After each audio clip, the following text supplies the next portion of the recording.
Nowadays, we treat pets like family members with their own special needs and wants. Whether it's giving them the best grooming experience, booking a stay at a luxury pet hotel, or even planning for their aftercare, the pet care industry is growing at a rapid pace. The shift towards premium pet care has opened up all kinds of exciting opportunities for entrepreneurs, but also brought new challenges to the table. We're lucky to have a guest with us today who's not only been at the forefront of this change, but has built a thriving business around it. Today, we're joined by Marga Carpio, Dr. Marga, a veterinary expert. She'll share insights on how businesses are evolving, the challenges they face, and what's next for the pet care sector. Dr. Marga, welcome to the show. Thank you so much, Mai. It's so good to have you here because there's a lot of exciting changes, a lot of things happening in the pet care industry, right? So I'd like to know, what was the spark that got you started in veterinary medicine? Well, as a child, I've always loved animals. I was lucky enough to grow in a household. My parents loved animals. I grew up with them. And this turned into a career. So in college, I took up veterinary medicine in UP, and where I got more exposed to the different sorts of practices around animals.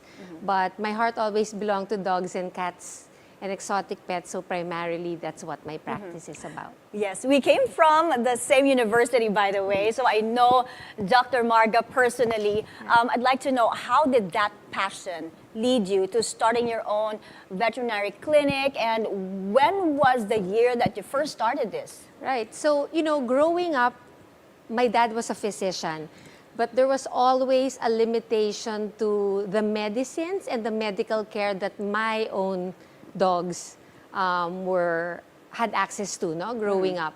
And as I went to college and during my travels in the United States, I would see that the clinics there were really, really way ahead of the clinics and hospitals that were here. So after graduation, I knew I wanted to go there and to have a feel of the best practices that are happening around the world, and wanted to make sure that the Philippines would be able to offer that. So that is where Vets in Practice, started. So myself and 3 other founding partners, we all had experience abroad in Singapore, in the US, and we wanted to bring the best practices back home. The other way around, the best resources, practices, bring them back home and then practice here in our country. I'm curious, you said from the US, you saw what it was like. What was the stark difference from how it was back then there in the US to how we were doing it here? So it's everything from facilities, number one. During the time, in the early 2000s, it was mostly smaller clinics, very limited hospitals, and then diagnostics was very backward. We had to use human labs, extract blood from the animals and send the samples to the human labs. And that meant that we have to have a 2 to 3 day wait before we can actually do something for our patients. Yes, I know what it's like now, because I just had a dog that needed special attention. And I saw that right in the clinic, they now do diagnostics there. You can get the results in about 30 minutes to an hour. Right, that's true. Back in 2000, we had to bring in that machine ourselves. It was not available in the Philippines, but we knew that this kind of more sophisticated laboratory equipment and was all available in other parts of the country. Also medicines. We would have to bring them ourselves because it limited the care that we wanted to give to our patients. And thankfully, after 21 years, these companies are now in the Philippines. We have CT scans, we have laser machines, in-house laboratory diagnostic equipment that all were not available. Even the best medicines now that has made animal care much easier and has alleviated a lot of diseases and saved lives. Well, thank God for vets in practice. 21 years in the business. 21 Congratulations to you. Now, with the rise of premium services for pet care, how has the demand for innovation and expertise changed the way you operate your business? Oh, we have to be on top of our game. Being at the forefront, we always think that we want to be ahead. We always want to innovate, keep our practice up to standards worldwide, and make it available to the Filipino market. Well, in any business, innovation is key, right? So Yes. what is the most rewarding part of, running this business and from building a community among veterinary- I feel really very blessed because I'm in an industry, I've made a living out of saving lives. So bottom line, we're able to save lives, improve and affect the lives of our pets, our patients' families, but also communities. As veterinarians, we're able to help communities in times of needs and calamities, and also help the community in terms of public health concerns and all these things really setting up a business and a practice that we believe in with genuine compassion has placed us in a position to be able to do that. Tell us, aside from the business side of it, how do you give back? You were talking earlier about your missions for pets. Right, Yes. right. So I really love doing CSR work. I feel veterinarians have a very special place. Like in the Philippines, during calamities, there are floods several times a year. Recently, a big one was the Taal volcano. So veterinarians Yes. had to be in the forefront, really, I remember that. of saving and many, animals. I know inadvertently they left their pets behind, Yes, right? because unfortunately, LGUs don't have evacuation plans for animals. Other countries like Japan, in the Western countries, there's evacuation plans for animals too. But in the Philippines, it's mostly only for people. So nobody knew what to do with the animals. And we're not only talking about pets, which is more of an emotional tie and concern that we have with our pets. We're talking about the livelihood of millions of Filipinos.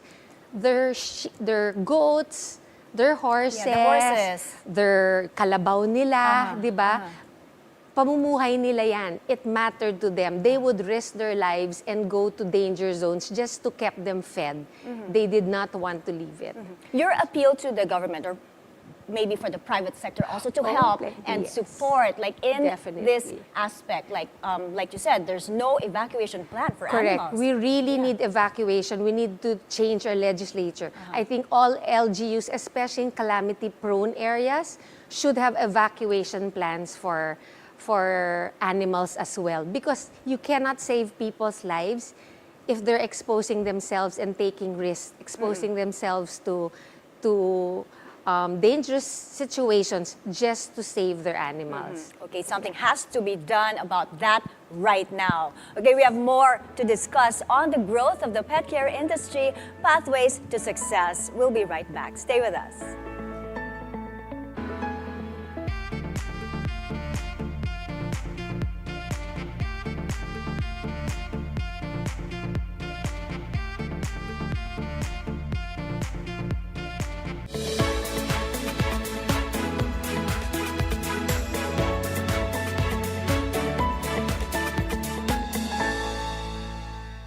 Good morning, everyone! A platter of positivity, a cup of the hottest information, and a slice of what to expect for the whole day. With excitement, positivity, and fun. Join Paulo Del Rosario, Ann Asis Carrillo, and Monique Tuzon. It's a beautiful day! 7 a.m. on BNC, the Bilyonaryo News Channel. Good morning, I'm Mai Rodriguez, and you're watching Basis Points, where we dive deep into the numbers and the stories that drive our economy and shape our world. Stay ahead of the curve with the latest on financial dynamics. Government officials are praising the recent move by the S&P Global. The Philippine stock market continues to plummet. The Philippine Economic Zone Authority is on track. Join us as we delve into the evolving economic landscape. Mikey Oreta, Basis Points. 9:30 a.m. Only on BNC, the Bilyonaryo News Channel.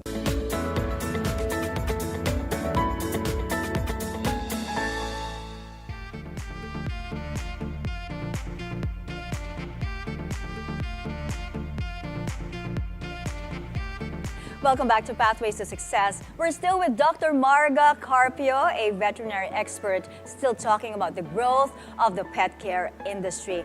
Now, Doc Marga, let's talk about this evolution in the business, the growth, because we've seen a lot of growth in the past years from before it was just grooming, and then there's boarding, now there are luxury hotels for your pets, and sometimes like cremation services, not an all-in-one, and more pet owners are requesting for this, right? Right.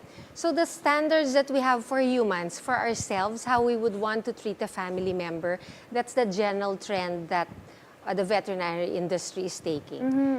It's very similar. Initially, maybe they wouldn't think of the end of life, plans for their pet, but now we have that.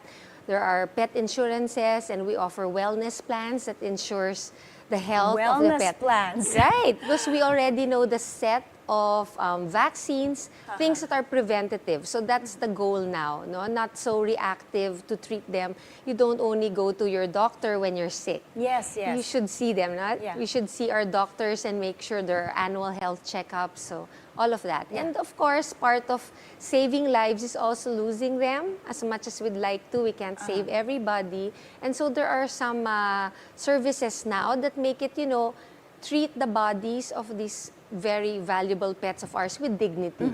So there are cremation services available now. There are pet cemeteries already available. I like what you said about not just treatments, but we go into the preventative side of it, because that's also, as humans, that's how we take care of ourselves, right? Yes. To prevent illnesses. Yeah. And also how you want your loved one, your relative taken care of. Same with our pets, because we treat them like our own. Right. Yeah. Very similar. How you would want a family member to be treated, it's the same thing. And also medicine has really changed. There are a lot of specializations now. So before, matanda na yung aso mo, okay, ready to go na. But now, no, there's cardiology, veterinary dental medicine, all the subspecialties that ensure a longer and a happier life for our pets. And I've just read about oral care for your pets. It's very important. Yes, as well. I would always say that's the secret to long life. Always overlooked, but good That's true. dental health, really. And Yeah. gut health also for your pets. Yes, Yeah. yes. So now, it's not only about antibiotics, there's micro-gutting, there's, using probiotics. So even the aspects, you don't just of human medicine by not jumping into just giving antibiotics. Diba? Yeah. Shotgun treatment and give it all. No, we do analysis, we figure out what really the best treatment is. Okay, talking about specialized pet care services, what other trends are you seeing, and what other trends should owners be aware of these days? So in our practice, rehab medicine is a big one. So as we have healthier pets, they grow older. So we're dealing now with a bigger population of geriatric patients. And surgery is only the first step to recovery. If they're arthritic, just like people, we need physical therapy. So we have water treadmills, we do PT treatments, laser treatments on them That's for interesting. geriatric Water patients. treadmill? Yes, because I haven't heard about that before. if they use a regular treadmill, there's more pressure on the joints, so they're submerged in water, so that there's But less how do pets tension. respond to this? Especially the It's- elderly pets. Your It's geriatric. well, the golden retrievers, the water breeds, they enjoy it. But the smaller ones, they get used to it because they feel relief. It's a very Okay. comfortable and quick procedure. The water is warm. We make sure we gently introduce it to them. We don't just quickly down. So there's a way to make them enjoy and not get traumatized by the experience. Okay, now give us some advice, Marga, on, for pet owners, on the misconceptions about pet care and the services that we have today. Okay, I would say have a veterinarian that you trust. Don't trust everything that you read. I'd say, everything that you're concerned about, a really trusted health provider would know that they should be able to have, there's lots of options today as to how you want to go about the treatment of your pet, for example. And like what I said, we're stressing on preventive health medicine. Yeah, I was going to ask more about Yeah. that because now preventative na dapat yung Correct. approach, and also there are vaccines available for Right. your pets. So Exactly. how often should we bring our pets for regular checkups? Well, puppies, you see them, just like babies, they just, they have to come and see their Yeah. doctor Yeah, a bit regular more vaccines often. also for them. Bit more often, but I would say at least minimum for adults every 6 months.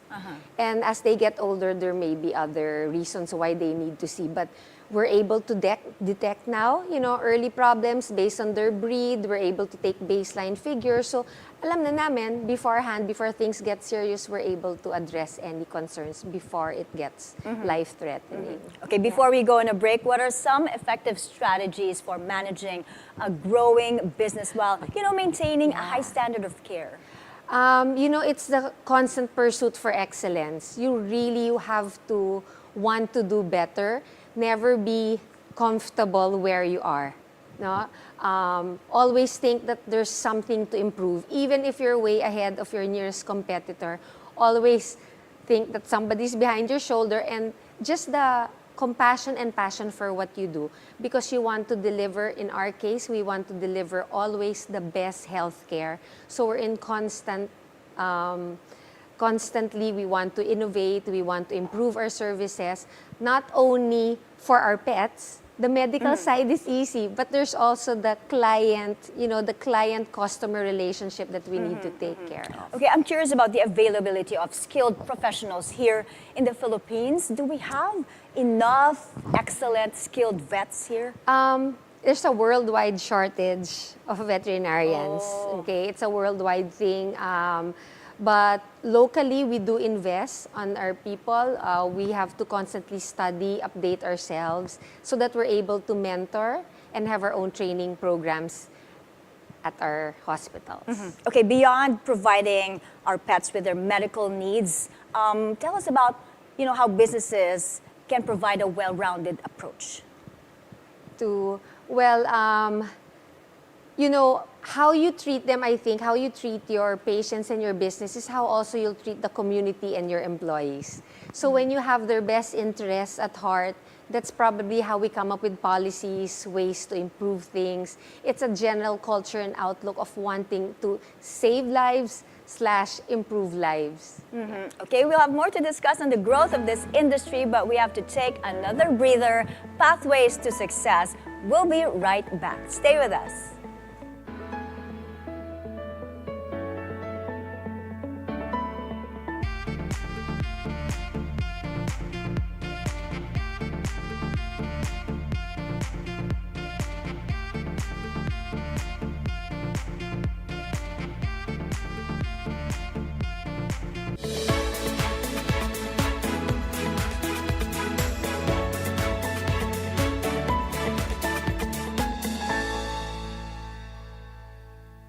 In the world of business, expansion is inevitable.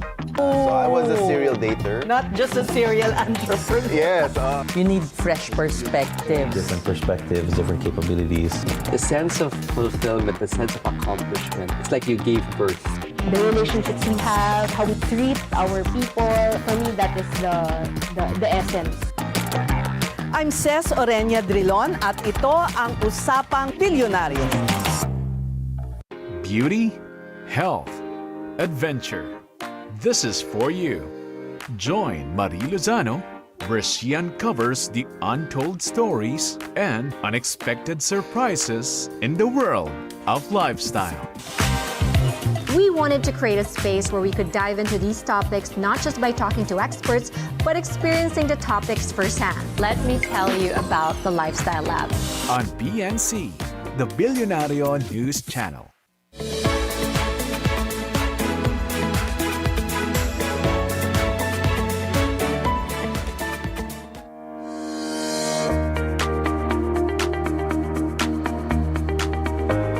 Welcome back to Pathways to Success. Which city is leading the economic race in the National Capital Region? According to the Philippine Statistics Authority's inaugural report on the provincial product account for the NCR, Parañaque City emerged as the fastest growing economy with a growth rate of 8.7% in 2023. But Quezon City is still the largest contributor to the NCR's economy despite its modest 4.5% growth. Pasay City followed with a 6.8% growth, while Makati posted a 6.3% increase. Mandaluyong and Taguig recorded growth rates of 5.9% and 5.8% respectively, while Marikina increased by 5.5%. Manila, the third largest economy in the region, posted the slowest growth at 2.2%, followed by Valenzuela and Malabon. That's surprising about the Manila statistic, right? Anyway, let's go back to our guest now. Let's continue our discussion on the growth of the pet care industry with Dr. Marga Carpio. Okay, Doc Marga, I'd like to touch on what you said earlier before we went to a break.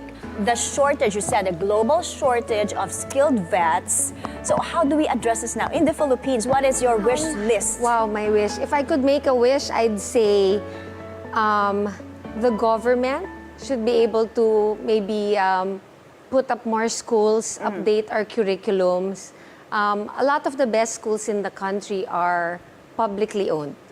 So there's really a direct way for the government to be able to help. I think also offering, aside from better compensation for professors and teachers. Do our vets get paid well here? Yes, I would say fairly so. But like in any medical industry, it takes a while. There's a maturity to our careers. Okay. When you're young and starting with not a lot of experience, there's a slower growth curve. But I would encourage everybody there who wants tell their children, relatives, love animals to take veterinary medicine.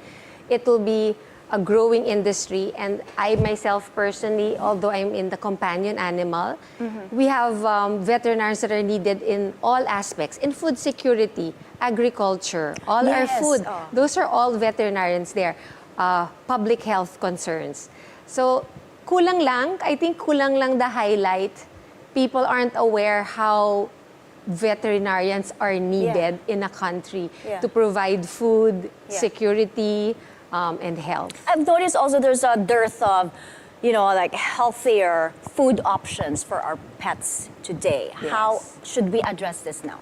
So that's a general trend, processed foods, more preservatives, chemicals, less healthy. So the trend of pre-manufactured food now, dog food, is to make it close to natural. Yes. Right.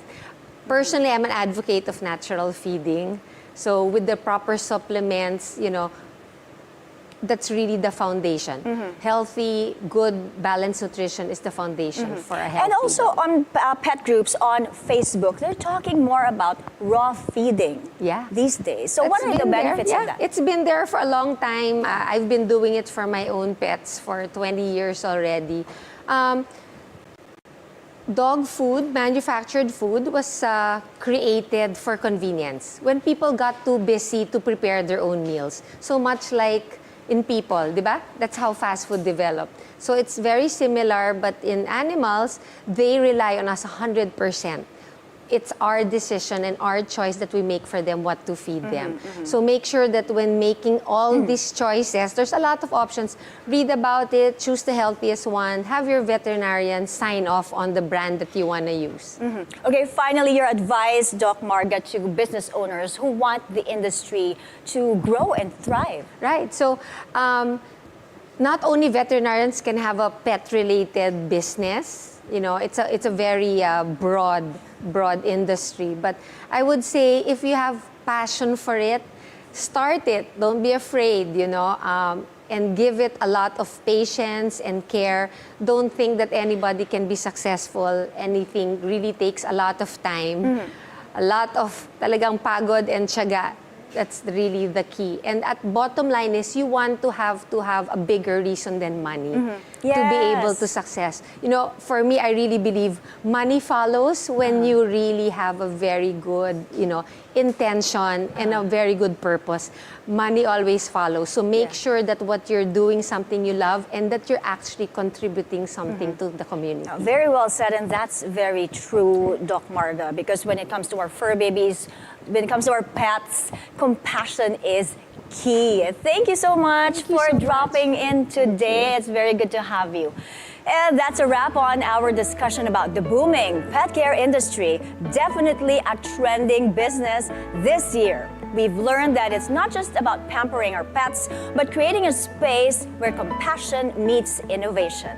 Thanks for watching. I'm Mai Rodriguez. Join us again for more insights on pathways to success, only here on BNC, the Bilyonaryo News Channel.